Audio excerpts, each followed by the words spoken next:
Thanks for joining us on ABC24 News Right Now. I'm Kevin McNamara. And first, a woman was found dead on top of a Mississippi River barge just north of downtown Memphis today. Shelby County deputies were called to the river 2 miles south of the Shelby Forest boat ramp around 7:30 a.m. when the woman was found. The sheriff's office says the barge belonged to the Lure Crosby Company based out of Columbia, Illinois. We've reached out to them for more information, and this is an ongoing investigation.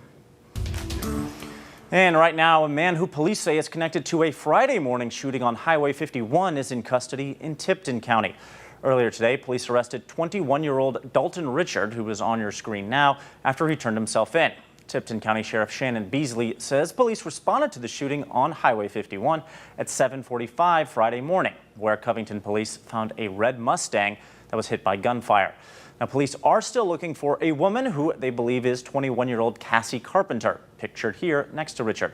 If anyone has any information on this incident, you're encouraged to call the Covington Police Department at 901-475-4300. Although it looks like fall outside, it still feels like summer. We are seeing temperatures back in the 80s this weekend, and meteorologist Hayden Nix joins us. So Hayden, what else are we seeing in the forecast? That's right. We made it to the mid and upper 80s for today's high temperatures all across the board, but we do have a front that is moving through the area as we speak. It's going to give us just a brief, and I mean brief, bit of reprieve from the above normal temperatures. Tomorrow morning, starting out in the 50s, it'll be crisp and cool, and we'll lock into the upper 70s by the afternoon. So no 80s in the forecast for the majority of us, although there may be just a few locations, especially in northern Mississippi and eastern Arkansas, where 80 degrees could be the expected high temperature. There's the frontal boundary that I was talking about. It will continue to dive southward tonight. We are going to see some of that cloud cover slowly clearing out with a mostly sunny day tomorrow, but then we're going to see it coming right back Sunday night into Monday as we see that cool front then transitioning on the back end as a warm front as a new system comes in. This is going to bring those temperatures back up for next week, and it's going to hang on for several days thanks to the positioning of a ridge of high pressure to our south. That's going to help those temperatures stay bumped up, but that ridge is also doing something else. It's keeping the bulk of the moisture, unfortunately, away from us as the orientation of the winds allows for more of the moisture content over really a starved moisture of Texas, where there's just not been a lot of rainfall over there either, but we can also say the same for us too. Once we make it into Thursday, we'll see a frontal boundary getting a little bit closer. Then finally on Friday, that front, even though it's weakening on its approach to us, we'll try to get some showers in here if we can even get a few sprinkles out of those clouds. But I'll tell you, we can take anything that we can get. It is bone dry out there across a number of locations. In fact, our latest drought monitor, which comes out every Thursday, is showing severe drought for the majority of our viewing area. But we're also starting to see an extreme drought picking up in our southernmost counties like Panola, also into Coahoma County and also Quitman County there. And that it's only going to get worse if we don't start to see a more persistent amount of rainfall coming back into the forecast. And for now, it doesn't look as such as we finish out October. Back to the forecast for tonight, temperatures again going into the 50s. We'll take a tour of the viewing area and show you that eastern Arkansas tomorrow, again, majority in the 70s. There might be a couple of lower 80s in there. Same thing for northern Mississippi. And then our counties in Tennessee holding in the mid to upper 70s area wide. Then your 7-day forecast shows those 80s coming right back, and we'll hold on to them all the way through at least Thursday. May even see it again on Friday before temperatures start to be more consistently cooler heading into next weekend. Kevin? Hayden, thank you. Well, today, Up From the World Ministries Church hosted a discussion and workshop with local real estate professionals on the importance of home ownership in the African American community.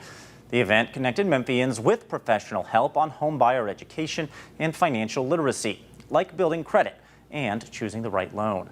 Kay Thompson, president of the Memphis chapter of the Women's Council of the NAREB, says in the last few years the country has seen fewer African Americans become homeowners.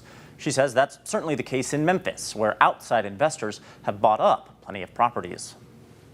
They are creating these expensive rents and these astronomical prices for homes that are not as of the best quality in some cases, and our people are consistently being left without a choice as to where they can find safe, affordable housing. Up from the World Ministries Church, which is new to the Memphis area, is also looking to purchase local homes that they will renovate and help make available for members of Memphis's African American community looking to buy a house.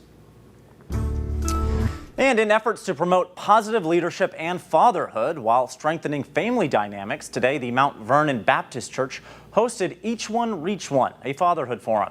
The forum included a panel discussion giving leaders in the community an opportunity to express the importance of a father's role in a family and what impacts that role has on the surrounding community. It takes all of us. No one organization can do all the work.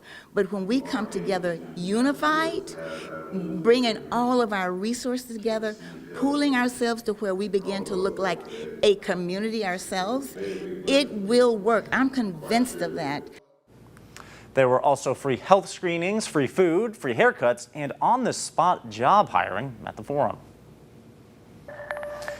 Also today, the Memphis Police Department held their COPS, or Concerns of Police Survivors, car show at Greater Imani Church. This event was designed to bring together families and friends of officers who have been killed in the line of duty for a day of fun and to show them that they are not forgotten and they're still a part of the MPD family. There were classic cars, motorcycles, live music, food vendors, and much more to enjoy. Well, ABC24 is getting ready to start its Bundles of Care campaign, where all of us can pitch in to help people in need get through the cold months ahead. November 8th, we need your help to stuff the van with donations to help men, women, children, and the elderly who need assistance or are dealing with homelessness. Just text the word CARE to 901-321-7520 for a list of items to donate.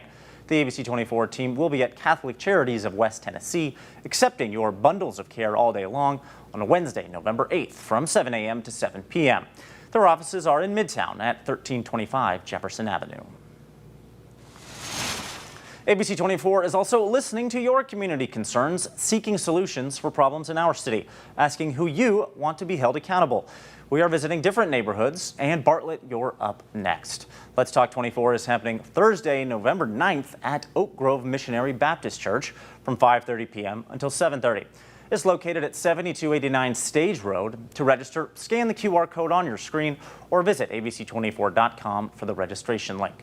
If you live near Bartlett, you're welcome to join, but other communities, remember to stay connected because we are coming to a neighborhood near you soon, so you can come and share your concerns. Refreshments will be served. Well, after a tough loss to Tulane last week, our Memphis Tigers got back on track with a huge win on the road. Our Caleb Hilliard is here. And Caleb, they really needed a win today, and they got one. Yeah, Kevin, after that catastrophic loss to Tulane last week, Ryan Silverfield and the Tigers, like you said, really needed a big win. And Memphis believes in order to have a chance to play in the AAC championship, they need to win all of their final 6 games. And despite a slow start on defense, the Tigers are one step closer to achieving that goal. And UAB opened the scoring in the first. Harrison Barker, who wasn't listed as a starting QB prior to the game, unleashed a 32-yard bomb to Tejon Carter, giving the Blazers the lead. And 4 minutes later, Memphis came blazing back. Brandon Thomas, with a little help from some of the big boys, runs it up the gut into the end zone for his first touchdown of the year. And UAB took the lead at the end of the first, and an unlikely Tiger leveled the scoring at the start of the second. On 2nd and 5, Seth Hennigan finds Brendan Doyle for his first touchdown catch of the year. We're all tied up at 14. Later in the quarter, the defense came alive. Malik Feaster plays a little tip drill mid-game, batting Barker's pass to himself and making the house call for the go-ahead pick 6. And in the second half, with Memphis up by 3, the defense feasted again. This time it's Simeon Blair who gets the turnover belt. Blair jumps the route and runs it down to the 8-yard line, and Blake Watson runs it up the gut, and the Tigers once again jump out to a big lead. And Memphis will go on to win the game 45-21. And Blake Watson got in the end zone only once today, but he was huge for the Tigers. He rushed for 125 yards and really helped to kill the game in the second half.